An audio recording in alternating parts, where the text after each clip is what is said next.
Vamos a sumergirnos en una de las historias más alucinantes que existen, la odisea de la invención humana. Un viaje desde las primeras herramientas que multiplicaron nuestra fuerza hasta la red que hoy, pues conecta nuestras mentes. Esta es la historia del Homo Faber, del ser humano como creador. Para arrancar, me gustaría lanzar una pregunta fundamental. A ver, si tuviéramos que definir la esencia de lo que nos hace únicos, ¿cuál diríamos que es nuestra habilidad más extraordinaria? No es la velocidad ni la fuerza bruta. Es algo mucho más profundo. Pues ahí está, es eso.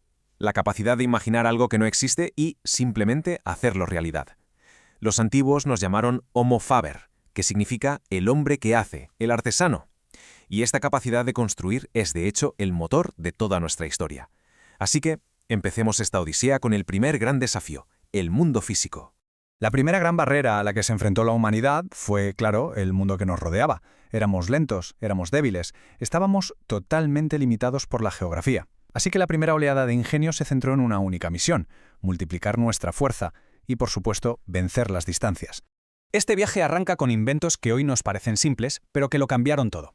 Y con sorpresas como por ejemplo la rueda, que, ojo, no nació para los carros, sino para la cerámica. Fue su adaptación lo que cambió el mundo.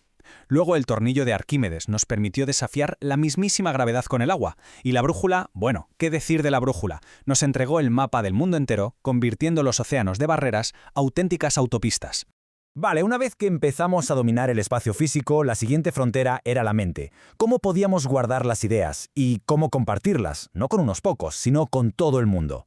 Este es el momento en el que el conocimiento dejó de ser un privilegio para empezar a convertirse en un derecho. Es que el cambio fue absolutamente radical. Antes de 1440, el conocimiento era lento, era un bien de lujo, escaso, y estaba férreamente controlado por una élite muy pequeña.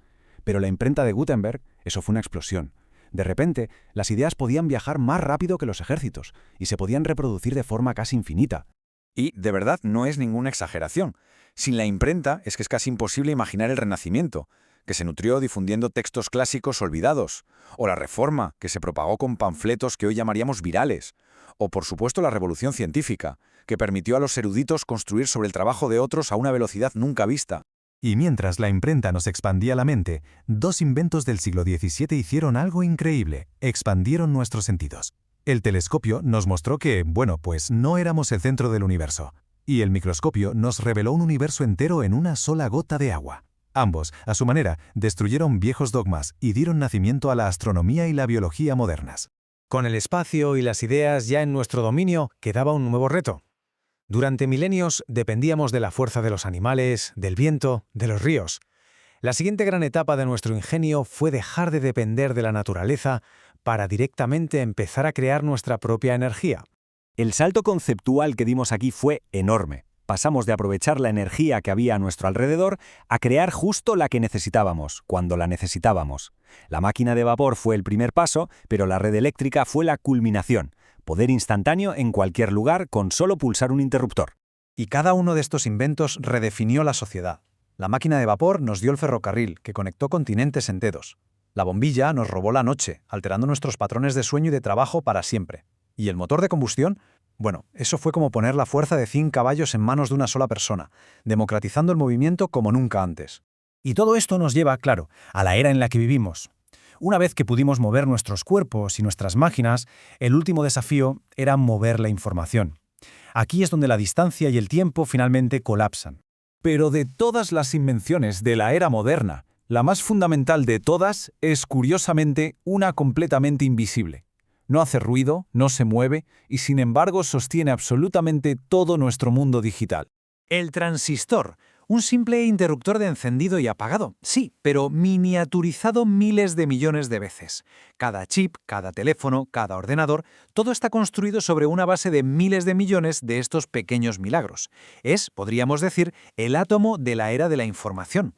Para que entendamos la verdadera escala de esto, hagamos un ejercicio mental rápido. ¿Qué pasaría si intentáramos construir un ordenador como los de ahora, pero sin transistores, usando la tecnología que había antes? La respuesta es simplemente alucinante. Necesitaríamos el espacio de una ciudad entera y la energía de una central nuclear solo para igualar la potencia de cálculo que hoy cualquiera lleva en el bolsillo. Ese es el poder de la miniaturización. El transistor fue, por supuesto, la base de esta aceleración final. El telégrafo ya había vencido al tiempo, permitiendo que las noticias cruzaran el Atlántico en segundos. La radio y la televisión crearon una conciencia global, una cultura compartida por millones. Pero fue Internet, construido sobre esos miles de millones de transistores, lo que conectó todo, creando un verdadero sistema nervioso planetario. Y así, casi sin darnos cuenta, cerramos el círculo. Ha sido un viaje épico. Empezamos superando nuestras propias limitaciones físicas. Luego liberamos y expandimos el conocimiento. Después creamos nuestra propia energía. Y finalmente hemos tejido una red para conectar cada mente del planeta. Hemos conquistado el espacio, el tiempo y la energía. La odisea del Homo Faber continúa, claro.